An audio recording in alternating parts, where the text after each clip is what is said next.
Today we're going to be talking about arguably the most important step of out-of-state investing, building your team.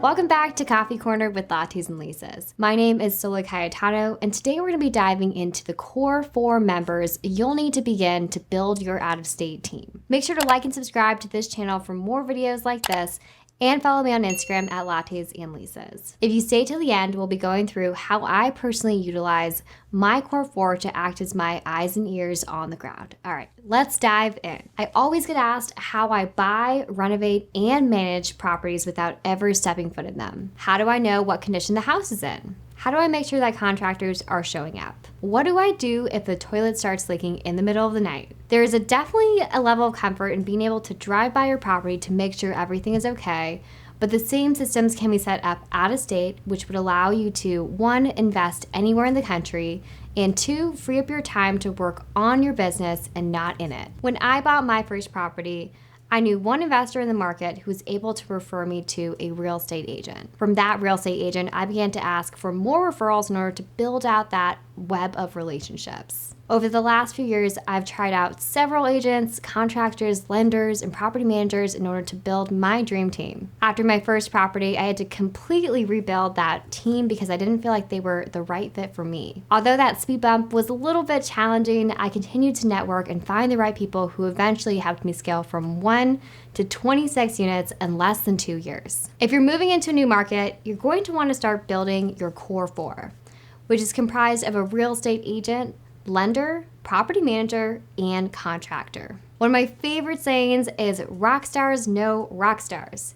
So once you find someone you really connect with, you can start to build out that referral network. When you're in the process of building your team, make sure you identify at least 3 possible parties to interview so you can figure out which person best fits into your team. Let's start with real estate agents. There are a lot of well-connected, investor-friendly realtors on the internet, which make them a really easy place to start building your team. Look through Bigger Pockets forums to see who is commenting on forums in your chosen area. You can find agents through investor referrals as well. When you give them a call, make sure you ask if they're experienced with working with real estate investors. There's a really big difference between working with clients to find their dream home and working with investors to run numbers on potential investment properties. Your second team member is your lender. Typically, real estate agents are very well connected with lenders in the area. You can ask each realtor you talk to which lenders they recommend so you can start the pre-approval process. This will show them that you are working toward being a qualified buyer and gives you a good base of referrals to call. You can also find several lenders on the Bigger Pockets forums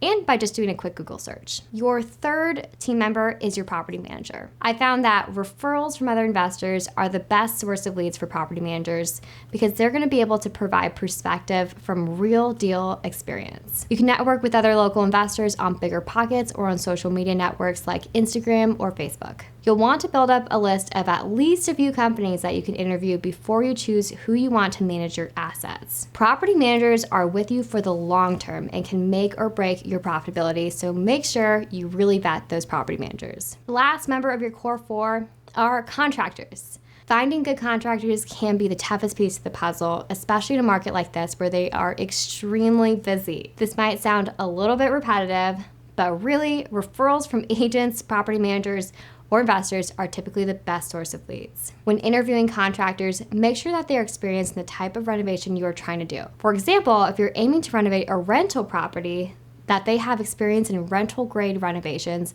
and not just things like high-end kitchens and bathrooms. Any questions on building your team? Leave a comment below and let us know what other questions you have about building your out-of-state team. So now that we've covered how to find your team members, let's talk about how to utilize each member on your ground as your eyes and ears. Before submitting an offer, I try to find a real estate agent who has some familiarity with renovation costs so that they can help me create rough scopes of work and budgets while walking through the properties. This helps me submit offers with much more confidence. Next, when you're under contract, I have both an inspector and a contractor walk through the house to check for anything we might have missed, foundation problems or clogged sewer lines. We use information from these walkthroughs to adjust the construction budget and renegotiate for any major surprises. After you've closed on the house, the contractor begins the renovation process. Since I'm not physically there to check out a lot of the work, I like to have a third-party check-in at least once a week for quality control and to make sure that we're on schedule. Whether this person is a realtor,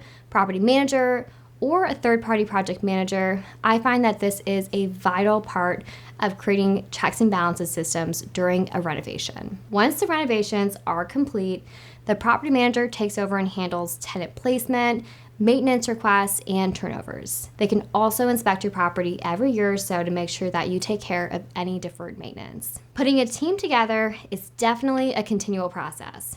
Remember, it's kind of like putting a puzzle together. You might have to try a few members before you figure out which fits best in your team. It might take a little bit of trial and error, but once you find your team to be your eyes and ears on the ground, you'll realize that out-of-state investing is a lot more feasible than you might have expected. Thanks so much for joining Coffee Corner with Lattes and Lisa's, and can't wait to see you next week as we talk about tips for managing renovations remotely.